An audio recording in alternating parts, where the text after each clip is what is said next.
Hi everyone, आप सबका स्वागत है कोड फॉर एजुकेशन के अंदर। मेरा नाम है भास्कर गुप्ता और आज की वीडियो होगी आपकी road map full stack development in 2024। जैसे कि आपको पता है, मैंने पिछली दो वीडियोस के अंदर सबसे पहले मैंने आपको फ्रंट एंड का रोड मैप दिया था। अगर आपने वो वीडियो नहीं देखी तो लिंक डिस्क्रिप्शन में अवेलेबल है, वहां जाके आप वीडियो देख सकते हैं। एंड सेकंड वीडियो आपकी थी back end developer road map 2024, उसका भी लिंक डिस्क्रिप्शन में अवेलेबल है। दोनों वीडियोस जाके आप देख सकते हैं। अगर आपको सेपरेटेड आपको अपनी प्रोफाइल्स के रिगार्डिंग कुछ जानना है या देखना है कि 2024 में आपको जॉब कैसे मिलेगी फ्रंट एंड और बैक एंड के अंदर, और इस वीडियो के अंदर मैं आपको आज बताऊंगा फुल स्टैक से रिलेटेड कि दोनों को कंबाइन करके एक रोड मैप आप अपने लिए कैसे तैयार कर सकते हैं कि 2024 के अंदर आपकी जॉब लग सके as a full stack developer. तो सारी चीजों के बारे में बात करेंगे, ईच स्टेप कवर करूंगा मैं, एक एक छोटी छोटी चीजें मैंने मेंशन करी है इसके अंदर, तो वीडियो को पूरा देखिएगा गाइस। और बहुत सारी चीजें इनसाइट्स हैं जो कि आपको अभी पहली बार पता चलेंगे और कुछ चीजें ऐसी हैं जो आपको पहले से पता होंगी। तो सारी चीजों के ऊपर हम बात करेंगे इसी एक वीडियो के अंदर। तो सबसे पहले मैं आपको अपनी स्क्रीन पे लेके चलता हूं और बात करता हूं इससे रिलेटेड। सो गाइस, जैसे मेरी यहाँ पे आपको स्क्रीन विजिबल हो भी रही होगी और यहाँ पे मैंने मेंशन कर रखा है सबसे पहले आपका step by step road map for full stack development. अब ये फुल स्टैक डेवलपमेंट होता क्या है, क्योंकि यहाँ पे बहुत सारे लोगों को लगता है कि फुल स्टैक डेवलपमेंट एक अलग से ही प्रोफाइल है। नहीं गाइस, क्योंकि यहाँ पे क्या होता है, front end and back and दोनों को कॉम्बिनेशन को मिक्स करके एक प्रोफाइल बनती है जिसका नाम है आपका फुल स्टैक डेवलपर। और फुल स्टैक डेवलपर क्या करता है, आपका उसे फ्रंट एंड भी आता है, बैक एंड भी आता है। ओके, और इन्हीं सारी चीजों के ऊपर आज मैं आपको इसके अंदर रोड मैप के अंदर बताऊंगा कि कौन कौन सी चीजें आपको सीखनी चाहिए जिससे कि आपको 2024 के अंदर जॉब मिल सके। तो यहाँ पे सबसे पहले अगर मैं बात करूं यहाँ पे, तो ये भी आपका एक वेब डेवलपमेंट का पार्ट होता है। जैसे कि हमने पिछली दो वीडियोस के अंदर देखा था कि जहां पे मैंने आपको front end and back and दोनों के रोड मैप में बताया था कि फ्रंट एंड टेक्नोलॉजी सीखने के लिए कौन कौन सी चीजें आपको रिक्वायर्ड हैं और वहां पे आपको कौन कौन सी चीजें सीखनी चाहिए। वैसे ही बैकएंड के अंदर मैंने आपको भी बताया था कि बैकएंड के अंदर कौन कौन सी चीजें आपको सीखनी चाहिए। अब बात करते हैं कि आपको दोनों को कंबाइन कैसे करना है और कंबाइन करके एक ऐसा रोड मैप बनाना है कि जिसकी वजह से आप जल्दी से जल्दी सीख सके सारी चीजें और आपको जॉब मिल सके। ओके, तो यहाँ पे सबसे पहले आपका पहला पॉइंट आपका आता है, पहला स्टेप अगर हम इसे कहें, तो ये है आपका basic understanding in front end development के बारे में। तो फ्रंट एंड में आपको कौन कौन सी चीजों का ध्यान रखना है, तो यहाँ पे मैंने मेंशन कर रखा है आपका एचटीएमएल के बारे में। आपको पता होना चाहिए कि किस तरीके से आप वेब एप्लीकेशन के अंदर आप डिजाइन कर सकते हैं और जो भी उसके अंदर हमें टैग्स मिलते हैं, ओपन टैग्स, मीडिया टैग, जो भी फॉर्म के एट्रीब्यूट्स, ये सारी चीजें आपको पता होनी चाहिए एचटीएमएल के अंदर। नेक्स्ट बात करते हैं यहाँ पे सीएसएस। सीएसएस बहुत मेजर रोल प्ले करती है किसी भी वेब एप्लीकेशन के फ्रंट एंड को रिलेटेड, क्योंकि फ्रंट एंड की बात अगर हम करते हैं तो बहुत सारी आपके पास में, जैसे आपने एप्लीकेशंस देखी होगी अमेजोन के, फ्लिपकार्ट के, और जितने भी अलग अलग तरीके के प्रोडक्ट मार्केट में मिल रहे हैं और दिखते हैं हमें, वो सारे के सारे आपको क्या करते हैं कि वो एप्लीकेशन बनाई जाती है और उसके पीछे जितना भी कोड होता है वो सीएसएस का होता है, जो कि इंटरफेस इतना अच्छा लुक एंड वाइज हमें दिखता है वहां पे। तो सीएसएस बहुत इंपॉर्टेंट रोल प्ले करती है। बट अगर आप एचटीएमएल और सीएसएस बेसिक भी आपको आता है तो यहाँ पे फुल स्टैक डेवलपमेंट के अंदर आपको कोई भी इश्यू नहीं होगा। थर्ड, यहाँ पे आपको जावास्क्रिप्ट मैंडेटरी है, क्योंकि एक प्रोग्रामिंग लैंग्वेज है, आपको फ्रंट एंड और बैक एंड दोनों में हेल्प करती है, जैसे आपने देखा पिछली दोनों वीडियोस के अंदर। तो आपको जावास्क्रिप्ट मैंडेटरी है और उसके साथ में जो भी उसके अपडेट्स हैं, लाइक ES6 हो गए, 7, और जो भी आपके आगे अभी तक मिले हैं अपने अपडेट्स जावास्क्रिप्ट के अंदर, वो आपको पता होने चाहिए और उसके साथ में आपको प्रोजेक्ट्स बनाने का एक छोटा मोटा आइडिया भी होना चाहिए। ओके, ये चीज मैंने यहाँ पे मेंशन करी है, इसीलिए मैंने इसे बेसिक अंडरस्टैंडिंग कहा है कि इतना तो आपको पता होना ही चाहिए फ्रंट एंड के अंदर। ओके, बात करें इसके बाद में रिस्पॉन्सिव वेब डिजाइन, क्यों, क्योंकि आपको पता है सारी की सारी चीजें आज के टाइम पे मोबाइल पे सबसे ज्यादा खोली जा रही है, तो आपकी एप्लीकेशन मोबाइल फ्रेंडली होनी चाहिए कि आप मोबाइल, आईपैड या लैपटॉप, इन तीनों जगह पे अपनी एप्लीकेशन को खोल सकें। तो इसकी भी नॉलेज अगर आप ले लेंगे तो ये भी आपको बहुत ज्यादा हेल्पफुल करेगी चीज।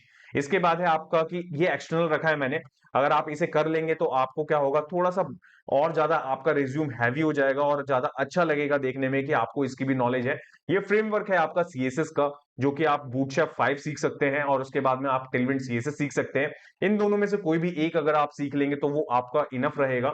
और उसके साथ में जितने भी आप प्रोजेक्ट्स बनाएंगे बेसिक अंडरस्टैंडिंग के बाद में, उनमें आप कोशिश करें कि जितनी भी ये सारी चीजें यूज करेंगे आप, उनको यूज करके ही बनाएं तो ज्यादा बेहतर होगा, और उनको अपने गिट पे रखें। अब गिट क्या होता है वो आगे चल के मैं अभी वीडियो के अंदर बताऊंगा आपको।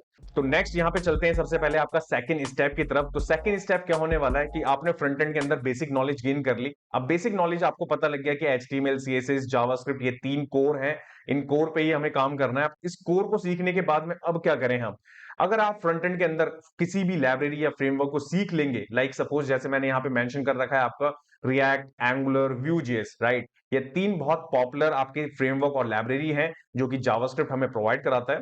तो ये अगर आप सीख लेंगे तो इसकी वजह से आपको और ज्यादा बूस्ट मिलेगा, और ज्यादा हो जाएगी आपकी नॉलेज। और इसके साथ में नेक्स्ट आप क्या करेंगे, जो लाइब्रेरीज हैं लाइक स्टेट मैनेजमेंट की, जब आप रिएक्ट की बात करें या एंगुलर की या व्यू.जेएस की, तो वहां पे आपको सीखना पड़ेगा रिएक्ट के साथ में रिडक्स टूलकिट को, या फिर आपका व्यू.जेएस के साथ में आपका एक्स को आपको सीखना पड़ेगा, या फिर एंगुलर के साथ में आपको RxJS। ओके, तो ये सारे के सारे मेंशन करे हैं आपके किसके लिए, ये है आपका स्टेट मैनेजमेंट के रिलेटेड। तो आप समझ गए कि पहले आपको फ्रेमवर्क कौन कौन से सीखने, उस फ्रेमवर्क के बाद में जो भी उसके अंदर स्टेट मैनेजमेंट से रिलेटेड है वो आपको कौन कौन सी चीजें सीखनी है। देन इसके बाद में आपको मिलता है यहाँ पे बिल्ड से रिलेटेड, राइट? अगर आपको बिल्ड क्रिएट करनी है फ्रंट एंड के अंदर, लाइक मानिए कि वेब पैक आपको चलाना है या बबल चलाना है आपको, तो आपको नॉलेज होनी चाहिए इन सब चीजों की, तो वो भी मैंने यहाँ पे मेंशन करा है। अगर आप इस चीजों को भी पढ़ लेंगे तो ये बहुत ज्यादा हेल्पफुल होंगी आपके लिए। नेक्स्ट इसके बाद है आपका पैकेज मैनेजर के बारे में आपको पता होना चाहिए कि किस तरीके से पैकेज मैनेजर वर्क करता है, इंस्टॉल करता है, और जितने भी आपके प्रोजेक्ट्स हैं वो आप किस तरीके से बना सकते हैं। तो यहाँ पे मैंने मेंशन करा है आपका PNPM। ओके, ये आपका एडवांस है थोड़ा आपका एनपीएम और यान से। ये अगर आप सीख लेंगे तो और ज्यादा बेहतर होगा, वरना आप एनपीएम और यान तो सीखेंगे ही। ओके, तो ये है लिस्ट आपकी फ्रंट एंड से रिलेटेड। यहाँ पे मैंने अभी टेस्टिंग के बारे में नहीं रखा है, टेस्टिंग की बात करूंगा मैं आगे चल के, अभी जब मैं बैकएंड के बारे में बात करने के बाद में आपको मैं आगे चल के बताऊंगा कि कौन कौन सी टेस्टिंग की लाइब्रेरी सीखनी चाहिए दोनों केस में, फ्रंट एंड बैकएंड के केस में। तो ये है आपका मोटा मोटा फ्रंट एंड का पार्ट, कि फ्रंट एंड में आपने सबसे पहले कोर खत्म कर लिया, कोर के बाद में आपने फ्रेमवर्क खत्म कर लिया, और कौन कौन सी चीजें आपने पढ़ ली। किसी भी एक चीज को चुन के चलना है आपको। अगर आप रिएक्ट चुनते हैं तो रिएक्ट के साथ में आपको कौन सा स्टेट मैनेजमेंट चुनना है, देन आपको पैकेज मैनेजर कौन सा पता होना चाहिए, वो मैंने यहाँ पे बता दिया आपको। तो फ्रंट एंड यहाँ पे कंप्लीट होता है। इसके बाद चलते हैं स्टेप 3 की तरफ। स्टेप 3 आ जाता है आपका यहाँ पे बैकएंड डेवलपमेंट। अब बैकएंड डेवलपमेंट में आपको कौन कौन सी चीजें आपको सीखनी चाहिए, जैसे कि मैंने आपको बताया था पाइथन आपकी बहुत ज्यादा पॉपुलर है, तो पाइथन आप कर सकते हैं, या तो आपने जावास्क्रिप्ट बहुत अच्छे से सीख लिए तो आप नोड.जेएस कर सकते हैं। नोड.जेएस के बाद में आप यहाँ पे अगर चाहते हैं जावा में जाना तो जावा भी कर सकते हैं आप। और टाइप स्क्रिप्ट आप front end and back and दोनों में मैंडेटरी मान के चलिए कि आपको टाइप स्क्रिप्ट आना चाहिए, तभी जाके आपका काम हो पाएगा। ओके, और इसके साथ में आपको अगर बेसिक मैं आपको बताऊं कि डीएसए भी अगर आए तो बहुत ज्यादा हेल्पफुल होगा आपका, जो कि मैंने मेंशन नहीं करा है यहाँ पे, बट मैं आपको सजेस्ट करूंगा कि आप डीएसए बेसिक मीडियम लेवल तक भी सीख लें। ओके, एंड देन इसके बाद देखेंगे तो यहाँ पे मैंने पीएचपी मेंशन कर रखा है। ओके, कि पीएचपी भी कर सकते हैं आप, और गोलैंग। तो ये वो लैंग्वेजेस हैं जो कि आपकी बैकएंड के लिए अंदर बहुत ज्यादा पॉपुलर हैं, जो कि आप फुल स्टैक डेवलपर बनने के लिए आप फॉलो कर सकते हैं, किसी भी एक को चूज कर लें। बट अगर मैं आपको पर्सनली सजेस्ट करूं तो अगर आप जावास्क्रिप्ट पढ़ के आ रहे हैं और जावास्क्रिप्ट के बाद आपने रिएक्ट लिया है, और रिएक्ट के बाद आप कुछ बैकएंड में सीखना चाहते हैं, तो वो नोड.जेएस ही सबसे ज्यादा बेहतर रहेगा आपके लिए। ओके, इसके बाद बढ़ते हैं नेक्स्ट, यहाँ पे स्टेप 4 है ये हमारा। स्टेप 4 के अंदर है अब बारी आपकी कि कौन से फ्रेमवर्क सीखें आप बैकएंड लैंग्वेज के साथ में। बैकएंड लैंग्वेज आपको पता लग गई, अब उस लैंग्वेज के बाद में सबसे पहले जो पाइथन आपको मैंने बताई, तो पाइथन के अंदर आपको जेंगो, फ्लश आपको यहाँ पे ऑप्शन मिलते हैं, ये फ्रेमवर्क आप सीख सकते हैं यहाँ पे। एंड इसके बाद में आप अगर नोड.जेएस चुनते हैं तो नोड.जेएस के साथ में एक्सप्रेस.जेएस और नेस्ट.जेएस इन दोनों को सीख सकते हैं आप। देन इसके बाद जावा अगर चुनते हैं आप तो स्प्रिंग बूट आपको ऑप्शन मिलता है। अगर पीएचपी आप चुनते हैं तो लारावल एंड कोऑर्डिनेटर आपको मिलता है यहाँ पे। गोलैंग अगर आप चुनते हैं तो फाइवर, बीगो एंड एको मिलता है आपको यहाँ पे ऑप्शन। तो ये सारे के सारे आपके फ्रेमवर्क होने वाले हैं, जो कि आपके बैकएंड में आप बैकएंड की जो भी आप लैंग्वेज चूज करेंगे उसके बाद उसकी एक फ्रेमवर्क को तो आपको सीखना मैंडेटरी है। अब मैं इसलिए मैंडेटरी बोलता हूं क्योंकि अगर आप ये सारी की सारी चीजें बकेट में रख के चलेंगे तभी जाके आपको एक प्रॉपर रोड मैप फॉलो करने का ऑप्शन मिलेगा। वरना अगर आप एक एक चीज ड्रॉप करते हुए चलेंगे, एक एक चीज सीखेंगे बस, तो उससे इतना ज्यादा हेल्पफुल नहीं होगा हमारे इस रोड मैप के अंदर। ओके, अब आगे बढ़ते हैं यहाँ पे स्टेप 5 की तरफ की। स्टेप 5 है क्या? अब मानिए कि आपने फ्रंट एंड सीख लिया, फ्रंट एंड से यूआई क्रिएट कर लिया, बैकएंड आपने बना लिया, बैकएंड आपने बना लिया, राइट? बट अब आपको डेटा भी तो स्टोर करवाना है। मानिए कि आप बहुत सारी चीजें दिखाना चाहते हैं फ्रंट एंड के ऊपर, बट वो पहले स्टोर तो हो कहीं पे, तो उसमें डेटाबेस बहुत ज्यादा मेजर रोल प्ले करता है आपका। तो डेटाबेस के लिए आप कौन कौन से ऑप्शन है आपके पास में, तो यहाँ पे मैंने मेंशन करा है आपका सबसे पहले relation database. Okay, relation database के अंदर आपके पास में मिल जाता है माई एसक्यूएल, पोस्टग्रे एसक्यूएल, ओरेकल और एसक्यूएल सर्वर। तो ये आप चारों में से कोई एक सीख सकते हैं। पर्सनली मैं आपको बताऊं, इजी टू लर्न का अगर कॉन्सेप्ट अगर आप देखेंगे, MySQL अगर आप चुन लेंगे तो ज्यादा इजी है, क्योंकि उसके ट्यूटोरियल बहुत मिलेंगे आपको फ्री ऑफ कॉस्ट, तो वो आपको बहुत ज्यादा हेल्पफुल होंगी चीजें। ओके, इसके बाद में आपको मिलता है non relation database. Okay, non relation database के अंदर आपके पास में मोंगोडीबी, रेडिस और डायनोमोडीबी आपको मिलता है। और मोंगोडीबी का नाम बताने की जरूरत नहीं है, बहुत ज्यादा पॉपुलर है वो। और आप नॉन सिक्वल डेटाबेस अगर सीखना चाहते हैं तो उसके अंदर से आप मोंगोडीबी सीख सकते हैं यहाँ पे। ठीक है, इसके बाद आपने ये समझ लिया कि डेटाबेस है क्या, डेटाबेस आपने चूज कर लिया कि कौन सा आपको सीखना चाहिए, रिलेशन बेस या फिर नॉन रिलेशन बेस। इन दोनों में से कोई भी एक चुन सकते हैं, और दोनों ही आप आज के टाइम पे सबसे ज्यादा यूज करे जाते हैं। अब इसके बाद चलते हैं यहाँ पे स्टेप 6 की तरफ गाइस, क्योंकि स्टेप 6 क्यों इतना ज्यादा इंपॉर्टेंट हो जाता है, क्योंकि ये कम्युनिकेट करता है आपका क्लाइंट से बैकएंड, बैकएंड से आपका सर्वर जो है आपका डेटाबेस से कनेक्ट करता है, फिर सारा का सारा डेटा आपका बैकएंड से फिर आपका फ्रंट क्लाइंट की तरफ जाता है। तो ये पूरा चेन जो बन रही है आपकी, जो सीक्वेंस बन रहा है आपका, वो कौन हैंडल करता है, वो एपीआई डेवलपमेंट हैंडल करता है। अब एपीआई डेवलपमेंट के अंदर आपके पास में कौन कौन से ऑप्शन मिल जाते हैं वो मैंने यहाँ पे मेंशन कर रखे हैं। रेस्ट आपको सबसे पहले इंपॉर्टेंट है, रेस्ट सबसे ज्यादा पॉपुलर है, वो आपको सीखना चाहिए कि किस तरीके से एपीआई डिजाइन होती है सर्वर के साथ में। जितनी भी लैंग्वेजेस आपने जो भी चुनी होंगी उनके साथ में किस तरीके से एपीआई डिजाइन होंगी, वो आपको पता होना चाहिए। बहुत ज्यादा इंपॉर्टेंट रोल प्ले होता है, ये आपको मैंडेटरी है, ये तो आना ही चाहिए एपीआई डेवलपमेंट आपको। ओके, फिर इसके बाद में जो सेकंड ऑप्शन इसके अंदर मिल रहा है हमें, वो ग्राफक्यूएल का मिल रहा है। ग्राफक्यूएल भी सबसे ज्यादा पॉपुलर हो रही है आज के टाइम पे। अगर आपके पास में ये दोनों ऑप्शन है और आपको दोनों आते हैं तो बहुत ज्यादा अच्छा है, वरना एक भी कर लेंगे आप तो बहुत ज्यादा हेल्पफुल होगा आपको। ओके, तो यहाँ पे आपने एपीआई डेवलपमेंट के अंदर से कोई भी एक को चूज कर लेना है, क्योंकि जो भी आपका कम्युनिकेट करेगा आपका डेटाबेस से रिलेटेड, बैकएंड से रिलेटेड या फ्रंट एंड से रिलेटेड, तो उसमें आपको ये सारी चीजें हेल्प करेंगी। ओके, ये आपका डन हो गया स्टेप 6। इसके बाद है आपका स्टेप 7 गाइस। स्टेप 7 में आपको क्या चीजें करनी है, अब बनाने हैं आपको यहाँ पे प्रोजेक्ट्स, क्योंकि आपने यहाँ पे फ्रंट एंड सीख लिया, बैकएंड सीख लिया, बैकएंड का फ्रेमवर्क सीख लिया। अब इसके बाद में आपने एपीआई भी डिजाइन कर ली। अब उसके बाद में आपको करना क्या है, आपको प्रोजेक्ट्स बनाने अपने लिए, मिनिमम 5 प्रोजेक्ट्स बनाए। ओके, और उन सारे प्रोजेक्ट्स को अपने एक पोर्टफोलियो के अंदर रखें, और पोर्टफोलियो को आपको गिट पे रखना चाहिए, या फिर आपको जहां पे भी होस्ट करना है वहां रख सकते हैं आप, फ्री ऑफ होस्टिंग के डोमेन पे भी। तो यहाँ पे सबसे पहले मैंने मेंशन करा है आपका web application with user authentication. इस एप्लीकेशन को आप बना सकते हैं, यही सेम मैंने एप्लीकेशन बैकएंड के अंदर भी आपको सजेस्ट करी थी, और यहाँ पे भी मैं इसलिए सजेस्ट करूंगा क्योंकि आप यहाँ पे फुल स्टैक डेवलपमेंट के बारे में पढ़ रहे हैं और फुल स्टैक डेवलपर बनना चाहते हैं, तो आपको फ्रंट एंड बैक एंड दोनों को कंबाइन करके यहाँ पे चीजें पता होनी चाहिए। और यूजर ऑथेंटिकेशन क्या होता है वो आगे चल के मैं अभी आपको बताऊंगा। इसके बाद है नेक्स्ट आपका यहाँ पे रियल चैट एप्लीकेशन। ओके, अब रियल चैट एप्लीकेशन कैसे बनाई जाती है, कैसे आप उसमें कम्युनिकेट करेंगे, इन सारी चीजों के बारे में आप पढ़ेंगे और डिटेल में और सर्च करेंगे आप, और फिर उसके बाद में इस छोटे से प्रोजेक्ट को आप बिल्ड करें कि कैसे आप चैट कर सकते हैं 3-4 लोग आपस में मिलके। ओके, इसके बाद है नेक्स्ट आपका रेस्टफुल एपीआई आप डिजाइन कर सकते हैं किसी भी ब्लॉग प्लेटफॉर्म से रिलेटेड, लाइक आपका वर्डप्रेस की आपने वेबसाइट देखी होंगी, उसके अंदर बहुत सारी थीम्स होती हैं, तो वहां पे आप वो थीम्स कैसे चल रही हैं, कैसे बन रही हैं, कैसे कॉल हो रही हैं, वह कुछ उस तरीके के कॉन्सेप्ट पे आप अपने प्रोजेक्ट पे भी चीजें बना सकते हैं। नेक्स्ट इसके बाद है आपका micro services architecture. Micro services क्या होती है, कैसे यूज होती हैं आपकी, ये आपको पता होना बहुत जरूरी है, क्योंकि आप as a full stack developer जाएंगे जिस भी कंपनी में जाएंगे, तो वहां पे आपको माइक्रो सर्विसेज पे भी काम करने को मिल सकता है। ओके, इसके बाद है नेक्स्ट आपका मशीन लर्निंग मॉडल डिप्लॉयमेंट। ये आपको पता होना चाहिए कि अगर आपने पाइथन चूज करी है तो आपको मॉडल कैसे डिजाइन करना है, कैसे वर्क करता है, ये सारी चीजों के ऊपर भी आप अपना एक प्रोजेक्ट बना सकते हैं यहाँ पे। इसके बाद है नेक्स्ट यहाँ पे टास्क शेड्यूलर एंड ऑटोमेशन, कि किस तरीके से आप कोई टास्क शेड्यूल कर सकते हैं कि इतने बजे ये यहाँ पे क्वेरी हिट हो जाए, या मेरी इतने बजे ये एपीआई हिट हो जाए। तो इस तरीके से आप यहाँ पे कोई एक छोटा मोटा प्रोजेक्ट भी बना सकते हैं, वो मैंने यहाँ पे मेंशन करा है आपका। ओके, इसके बाद है नेक्स्ट आपका यहाँ पे ग्राफक्यूएल एपीआई। अगर मानिए कि जैसे कोई फेसबुक का प्लेटफॉर्म है या आपका इंस्टाग्राम का प्लेटफॉर्म है, तो वहां पे आप क्या चाहते हैं कि वहां पे जितनी भी चीजें चल रही हैं वो ग्राफक्यूएल की एपीआई के थ्रू चले, तो कुछ इस तरीके से आप वहां पे डिजाइन कर सकते हैं फ्रंट एंड बैक एंड को कंबाइन करके, और उसके साथ में आप यहाँ पे ग्राफक्यूएल को एड ऑन कर लेंगे, तो ये सारी चीजें आपकी हो जाएंगी वहां पे भी। ओके, अब इसके बाद में ये तो हो गया आपका स्टेप 7 कंप्लीट। अब इसके बाद है स्टेप 8। अब क्या करना है आपको, तो यहाँ पे अगर मैं बात करूं कि ऑथेंटिकेशन की, अगर आपने फुल स्टैक डेवलपर बनना है प्रॉपर तरीके से, तो उसमें सबसे मेजर रोल प्ले करेगा आपका ऑथेंटिकेशन। जब कभी भी आपने किसी भी ई कॉमर्स प्लेटफॉर्म लें या फिर अदर टाइप ऑफ वेबसाइट्स को देखा होगा आपने, तो वहां पे आपको दिखा होगा कि लॉग इन, साइन अप, ये सारी चीजें वहां पे अवेलेबल रहती हैं।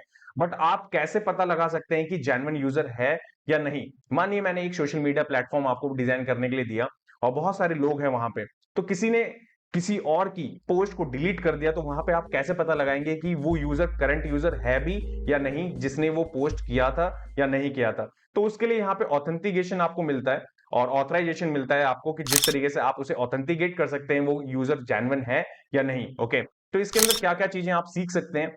ओऑथ को यहाँ पे सीख सकते हैं, ओपन ऑथराइजेशन को, एंड देन जो सबसे ज्यादा यूज करा जाता है जेसन वेब टोकन, जॉट इसे बोलते हैं। ये दो चीजें मैं बस आपको सजेस्ट करूंगा, इन दोनों में से कोई भी एक चीज को पकड़ लें आप और सीख सकते हैं, और इसके बाद आपका ऑथराइजेशन का पार्ट भी कंप्लीट हो जाएगा। तो स्टेप 8 भी आपका कंप्लीट हो गया यहाँ पे। अब चलते हैं यहाँ पे स्टेप 9 की तरफ। स्टेप 9 के अंदर आता है आपका वेब सिक्योरिटी से रिलेटेड। ओके, आपने पूरी एप्लीकेशन बना ली, पूरी एप्लीकेशन के बाद में आपने प्रोजेक्ट बना लिया, उस प्रोजेक्ट के बाद में आपने ऑथेंटिकेशन भी बिल्ड कर दिया, बट वेब सिक्योरिटी का क्या? आपकी वो वेबसाइट हैक भी तो हो सकती है। उसके लिए आपको क्या क्या चीजें आपको पता होनी चाहिए, कैसे आप सीखेंगे वो सारी चीजें? तो यहाँ वो सारी चीजें मैंने यहाँ पे मेंशन करी है। आपकी HTTPS आपको पता होने चाहिए, कैसे आप डिजाइन करते हैं, कैसे रिक्वेस्ट जाती है, कैसे बनाते हैं हम। क्रॉस साइट स्क्रिप्टिंग आपको पता होनी चाहिए। इसके बाद आपका क्रॉस साइट रिक्वेस्ट, ओके, ये भी आपको पता होना चाहिए, और SQL इंजेक्शन। ओके, ये चार की चार चीजें आपको मैंडेटरी है, पता होनी चाहिए। आज के टाइम पे अगर कोई भी इंटरव्यूअर आपसे क्वेश्चन करेगा तो वो वेब सिक्योरिटी से रिलेटेड जरूर क्वेश्चन करेगा, ये मैंडेटरी है गाइस। अगर बैकएंड के रोल में जा रहे हैं तब भी, अगर आप जा रहे हैं फुल स्टैक डेवलपर के लिए भी। ओके, तो ये आपका स्टेप 9 भी कंप्लीट होता है वेब सिक्योरिटी का। इसके बाद है आपका नेक्स्ट स्टेप 10। इसके अंदर आपको क्लाउड सर्विसेज के बारे में पता होना चाहिए कि क्लाउड के सर्विसेज कौन कौन सी मार्केट में अवेलेबल है और आपने उनमें से कौन सी सीखी है। तो यहाँ पे सबसे पहले मैंने मेंशन करा आपका AWS को, फिर उसके बाद मैंने मेंशन करा आपका गूगल क्लाउड प्लेटफॉर्म को, फिर मैंने मेंशन करा आपका माइक्रोसॉफ्ट एज्योर को। मैंने ये तीन ही मेंशन करे हैं यहाँ पे। क्यों? क्योंकि ये तीन बहुत ज्यादा मेजर हैं। इन तीनों में से कोई एक भी आप सीख लेते हैं तो आपका काम हो जाएगा। और अगर आप इसमें से जो लिस्ट मैं यहाँ पे अभी आपको दिखा रहा हूं, इसमें से किसी में भी आप एक सर्टिफिकेशन ले लेते हैं, आपके लिए बहुत ज्यादा हेल्पफुल करेगा जॉब दिलवाने में। ओके, तो स्टेप 10 भी आपका कंप्लीट होता है जो है क्लाउड सर्विसेज का।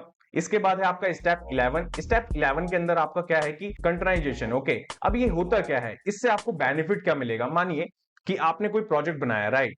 तो उस प्रोजेक्ट को आप क्या चाहते हैं कि 4-5 लोग हैं आपके पास में, आप चाहते हैं कि डिप्लॉयमेंट बार बार जो करनी पड़ रही है हमें सिंगल पर्सन को, वो आपका मैनुअली से हटके आपका ऑटोमेशन की तरफ चले जाए। तो आप क्या करेंगे, एक पाइपलाइन क्रिएट करेंगे। पाइपलाइन ऐसी होगी कि आपका कोई भी टीम मेंबर वहां से पुश करेगा, वो आपका डेवऑप्स पर्सन तक आपको वो कोड पहुंचा देगा, उसके बाद में डेवऑप्स पर्सन उसकी टेक केयर करेगा। ओके, तो उसके लिए कौन कौन सी चीजें आप सीख सकते हैं? पहले, सबसे पहले आपका डॉकर, सेकंड आपका यहाँ पे कुबरनेट्स। यही दो चीजें मैं सजेस्ट करूंगा क्योंकि सबसे ज्यादा पॉपुलर है ये, और इन्हीं दोनों में से किसी एक पे आपको ध्यान देना चाहिए। ओके, और जिसकी वजह से आपको ये सारी सारी चीजें समझ में आ जाएंगी कि CI/CD पाइपलाइन कैसे बनाई जाती हैं। क्योंकि ये सारी चीजें होती हैं डेवऑप्स का पार्ट, बट आजकल कंपनीज भी चाहती हैं कि डेवलपर को भी आइडिया हो कि किस तरीके से ये सारी चीजें वर्क कर रही हैं और चलती हैं। तो इसलिए मैंने ये चीज पॉइंट ऐड कर रखा है यहाँ पे। तो स्टेप 11 भी आपका कंप्लीट होता है। इसके बाद है आपका स्टेप 12 गाइस, जो कि है टेस्टिंग का पार्ट। जैसे मैंने आपको फ्रंट एंड के अंदर बताया था कि मैं आगे चल के कवर करूंगा टेस्टिंग से related, front end back and दोनों के लिए। तो टेस्टिंग में आपको बहुत इंपॉर्टेंट रोल प्ले हो जाता है यूनिट टेस्टिंग, जिसके अंदर आपको मिलता है यहाँ पे जेस्ट, मोज और जैस्मिन, जिसमें आपका रिएक्ट के अंदर भी आप चीजें लिख सकते हैं। ओके, अगर आप ग्राफक्यूएल बना रहे हैं, रेस्ट एपीआई बना रहे हैं, तो नोड जेएस के अंदर भी यहाँ पे जेस्ट आपका वर्क करता है। ओके, इसके बाद है आपका इंटीग्रेशन टेस्टिंग कैसे होती है, ये आपको पता होनी चाहिए। देन इसके बाद में आपको पता होनी चाहिए कि एंड टू एंड टेस्टिंग कैसे कर सकते हैं हम, जिसके अंदर आपको ऑप्शंस मिल जाते हैं। यहाँ पे सेलेनियम का आपको मिलता है और साइप्रस का मिलता है। ओके, तो ये सारे टूल्स हैं जो कि आपके टेस्टिंग में बहुत ज्यादा हेल्पफुल हैं, आपको पता होने चाहिए। इनके बारे में डिटेल में नहीं तो एटलीस्ट बेसिक फंडामेंटल तो आपका क्लियर होना चाहिए कि किस तरीके से टेस्टिंग करी जाती है किसी भी लैंग्वेज के साथ में। तो यहाँ पे आपका स्टेप 12 कंप्लीट होता है जो कि टेस्टिंग का पार्ट था आपका। इसके बाद बात करें यहाँ पे स्टेप 13 की, जो कि गिट और गिटहब है। जैसे मैंने आपको बताया कि जैसे ही आप प्रोजेक्ट कंप्लीट कर लेंगे, आपने क्लाउड भी पढ़ लिया, आपने ऑथेंटिकेशन भी पढ़ लिया, सारी चीज कंप्लीट कर ली, बट वो प्रोजेक्ट आपका लोकल मशीन पे है, तो फायदा क्या? उसका कोई फायदा नहीं है। उसका फायदा आपका तब मिल पाएगा जब उस प्रोजेक्ट को आप शोकेस कर पाएंगे इंटरव्यूअर को। कैसे कर पाएंगे? गिट सीख के। तो गिट के अंदर आपको पता होना चाहिए कैसे क्रिएट करते हैं रैपो को, कैसे ब्रांच क्रिएट होती है, कमिट क्या होता है उसके अंदर, पुश क्या होता है, रिव्यू क्या होता है, मर्ज कैसे करी जाती है, ओके, कि टीम वर्क में कैसे काम करते हैं गिट के साथ में, ये सारी की सारी चीजें आपको पता होनी चाहिए गिट और गिटहब के अंदर, और बहुत ज्यादा हेल्पफुल है। इसके बिना मेरे हिसाब से कंपनी में सर्वाइव करने में आपको बहुत ज्यादा प्रॉब्लम होगी, और इंटरव्यूअर आपसे ये क्वेश्चन जरूर पूछेगा गिट आपको आता है या नहीं। ओके, तो आपका स्टेप 13 भी यहाँ पे कंप्लीट होता है गाइस। इसके बाद चलते हैं नेक्स्ट स्टेप 14 की तरफ। ओके, स्टेप 14 है क्या? CI/CD pipeline. ओके, जैसे मैंने अभी आपको जब कंटेनराइजेशन के बारे में बताया कि वहां पे डॉकर और कुबरनेट्स आपको मिलता है, वैसे ही आपका यहाँ पे क्या मिलता है, आपको गिटलैब मिलता है आपको, कि आप CI/CD पाइपलाइन क्रिएट कर सकते हैं कि आपका ऑटोमेट हो सके कोड की जो डिप्लॉयमेंट है, डेवलपमेंट से रिलेटेड और प्रोडक्शन से रिलेटेड पूरा का पूरा ऑटोमेशन करना है आपको। तो कुछ इस इन सारी चीजों को आप सीख सकते हैं, जिनमें आपका गिटलैब हो गया, आपका सेकंड आपका जेंकिंस हो गया, आपका एज़्योर डेवऑप्स हो गया आपका, ठीक है, AWS कोड पाइपलाइन हो गया आपका, गूगल क्लाउड बिल्ड हो गया आपका। ओके, तो ये सारी की सारी चीजें वो हैं जो कि आपको पाइपलाइंस क्रिएट करने में हेल्प करेंगी। इनमें से किसी भी एक टॉपिक को आप सीख सकते हैं। गिट, अगर आपको गिट आता है, गिटहब आता है पहले से, तो गिटलैब आपके लिए बहुत ज्यादा इजी होगा। मैं आपको सजेशन यही दूंगा कि आप गिटलैब की तरफ जाएं अगर आपको गिट और गिटहब आता है पहले से, वरना आप जेंकिंस भी सीख सकते हैं। तो यहाँ पे स्टेप 14 भी आपका कंप्लीट होता है कि आपने देखा कि कौन कौन सी चीजें फ्रंट एंड में हमने कंप्लीट करी, बैक एंड आपने कंप्लीट करी, उसके बाद में आपने वेब सिक्योरिटी से रिलेटेड चीजें सीख ली, और आपने ऑथेंटिकेशन सीख लिया, आपने क्लाउड सर्विसेज पढ़ लिया, उसके बाद में आपने डेवऑप्स वाली भी चीजें थोड़ी बहुत सीख ली है फुल स्टैक डेवलपमेंट के अंदर। अब नेक्स्ट क्या? नेक्स्ट है आपका स्टेप 15। इसके अंदर आपको प्रिपरेशन करनी है अपने इंटरव्यू की। इंटरव्यू में कैसे आप इंप्रेस कर सकते हैं अपने इंटरव्यूअर को। मानिए मैं आपका इंटरव्यू ले रहा हूं, तो आपको किस किस बातों का ध्यान रखना है। तो सबसे पहले आप यहाँ पे जॉब रिक्वायरमेंट्स के बारे में देखेंगे। जब कभी भी आप कोई जॉब अप्लाई करेंगे, तो आप पहले पढ़ेंगे कि वो जॉब के अंदर कौन कौन सी चीजें मांगी गई हैं और आपको कौन कौन सी चीजें आती हैं उनमें से। ओके, फिर इसके बाद है आपका टेक्निकल। ओके, टेक्निकल आप कितना साउंड कर रहे हैं, जितनी भी चीजें वहां बताई जा रही हैं वो आपको आती हैं या नहीं आती हैं। फिर इसके बाद है आपका यहाँ पे fundamental of front end development. आपने जितनी भी चीजें कोर पढ़ रखे हैं HTML CSS और जावास्क्रिप्ट के अंदर, वो आप कितना ज्यादा आपको याद है, कितना ज्यादा आपने प्रैक्टिस करें, कितने प्रोजेक्ट्स बनाए हैं, उस पर आपको काम करना ही होगा कैसे भी करके। ओके, इसके बाद है नेक्स्ट आपका, जैसे मैंने आपको बताया कि मैंने एड ऑन नहीं करा वहां पे कि DSA से रिलेटेड, बट एल्गोरिदम और डेटा स्ट्रक्चर आपको आना चाहिए। अगर आप प्रोडक्ट बेस्ड कंपनी को टारगेट कर रहे हैं, सर्विस बेस्ड के अंदर थोड़ा सा आपका लो लेवल भी रहेगा इसके अंदर तो चल जाएगा, बट प्रोडक्ट बेस्ड की कंपनी के अंदर इसके अंदर मिड लेवल से ऊपर ही चीजें मांगते हैं। तो ये आपको पता होना चाहिए। ओके, और ये आप जब जॉब रिक्वायरमेंट्स देखेंगे तो वहीं पे मेंशन करा होगा उन्होंने, वहीं पे आपको पता भी लग जाएगा। ओके, इसके बाद है नेक्स्ट आपका API डिजाइन कैसे होता है, HTTP प्रोटोकॉल क्या होता है, जैसे मैंने मेंशन करा आपका वेब सिक्योरिटी के साथ में, API डेवलपमेंट के साथ में, ये आपको अच्छे से आना चाहिए। फिर इसके बाद है आपका डेटाबेस डिजाइन एंड ऑप्टिमाइजेशन, कि आप डेटाबेस डिजाइन कैसे करेंगे, कैसे आपका फ्लो चलेगा, ये पूरा का पूरा आपको पता होना चाहिए। आप डिजाइन करके देना चाहिए आपको, मतलब कि आप डिजाइन करके एक रफ पेपर पे दे सकते हैं या डायग्राम बना के दे सकते हैं कि इस तरीके से टेबल होंगी, इस तरीके से फील्ड्स होंगी, इनको हम गेट करेंगे, इनको हम पोस्ट करेंगे, इनको अपडेट करेंगे, इनको डिलीट करेंगे, कुछ इस तरीके से CRUD ऑपरेशन प्रॉपर तरीके से। ओके, एंड देन इसके बाद है आपका क्लाउड प्लेटफॉर्म्स के बारे में, कि क्लाउड प्लेटफॉर्म्स कौन कौन से हैं, आपको कौन से आते हैं, ये सारी चीजें आप पढ़ सकते हैं डिटेल में। इसके बाद है आपका डीबगिंग ऑप्टिमाइजेशन के बारे में, कि डीबगिंग आप कैसे करेंगे फ्रंट एंड बैक एंड दोनों में, दोनों आपको बहुत अच्छे से आना चाहिए। क्योंकि जब कभी भी हम किसी भी डेवलपमेंट में काम करते हैं रियल वर्ल्ड चैलेंज के अंदर, तो वहां पे हमें चैलेंजेस मिलते ही मिलते हैं गाइस। तो वहां पे जो प्रॉब्लम सॉल्व करनी है हमें, वो कैसे करोगे, डिबग करके ही तो करोगे। तो ये आपको पॉइंट आना ही चाहिए। इसके बाद है नेक्स्ट आपका बिहेवियर और सॉफ्ट स्किल। अब बिहेवियर और सॉफ्ट स्किल में क्या हो जाता है, जैसे कि मानिए मैं आपका इंटरव्यू ले रहा हूं, तो आपका बिहेवियर कैसा होना चाहिए, इसके ऊपर आप काम करेंगे। सॉफ्ट स्किल इट मींस कि आप कैसे इंट्रोड्यूस कर रहे हो अपने आप को, कैसे इंग्लिश बोल रहे हो, कैसे इंट्रोड्यूस करके आप अपने प्रोजेक्ट को एक्सप्लेन कर रहे हो प्रॉपरली, क्या क्या चीजें आपने सीखी हैं, कौन कौन से सर्टिफिकेट करे हैं आपने, उन सारी बातों पर आपको ध्यान रखना है, उनकी प्रैक्टिस करनी है कंटिन्यूअसली, जिससे कि आप ये सब गेन कर सको। ओके, इसके बाद है आपका पोर्टफोलियो ऑफ प्रोजेक्ट, जैसे मैंने मेंशन करा आपको कि शो करना ही होगा। आपको पता होना चाहिए कि किस तरीके का पोर्टफोलियो आप दिखाना चाहते हैं, आपके कौन कौन से प्रोजेक्ट्स हैं, उनके बारे में पूरा डिटेल में आप बता सकते हैं इंटरव्यूअर को, जिससे कि वो इंप्रेस हो सके।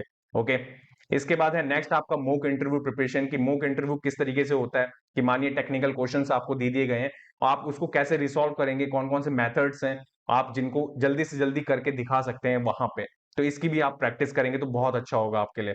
फिर है आपका टेक्निकल चैलेंजेस एंड प्रोजेक्ट्स। जैसे ही आप सिलेक्ट हो जाएंगे मानिए, उसके बाद में सबसे बड़ा चैलेंज ये होगा कि जब आप कंपनी में ज्वाइन करेंगे, तो जो भी आपको प्रोजेक्ट मिलेगा वो प्रोजेक्ट आपके आइडिया से बहुत ज्यादा ऊपर होगा। वो क्यों? क्योंकि आपने जितनी भी चीजें सीखी होंगी वो आपने रियल वर्ल्ड की तो सीखी है, बट जब हम क्लाइंट प्रोजेक्ट की बात करते हैं ना, तो वहां पे बहुत डिफरेंट एनवायरनमेंट होता है, बहुत अलग तरीके का चैलेंज होता है, जो कि आज से पहले बहुत लोगों ने देखा भी हो सकता है या तो नहीं भी देखा हो सकता है। तो उस तरह की चीजों के लिए आपको रेडी रहना पड़ेगा, तभी जाके चीजें हो पाएंगी आपकी। तो ये है आपका इंटरव्यू प्रिपरेशन एंड प्लानिंग से रिलेटेड, जो कि मैंने यहाँ पे मेंशन करा है। उम्मीद करता हूँ कि चीजें समझ में आ रही होंगी डिटेल में। ओके, स्टेप 15 भी आपका यहाँ पे कंप्लीट हो जाता है। इसके बाद जो फाइनल बचता है वो है थैंक यू सो मच कि आपने यहाँ पे लास्ट तक वीडियो देखी है। तो वीडियो अगर पसंद आई होगी तो लाइक करेंगे, शेयर करेंगे एंड कमेंट करेंगे, जिससे कि मोटिवेशन मिलेगा गाइज मेरे को भी। और अगर आप चैनल पे नए हैं तो चैनल को सब्सक्राइब करें, बेल आइकन को ऑल पे क्लिक करें, जिससे कि वीडियो की लेटेस्ट नोटिफिकेशन आपको सबसे पहले मिल सके। तो गाइज वीडियो कैसी लगी आप कमेंट जरूर करिएगा। ऐसी बहुत सारी रोड मैप की वीडियो आपको मिलने वाली है फ्यूचर के अंदर भी। तो मिलते हैं ऐसी एक और वीडियो के साथ, जब click till then bye bye guys.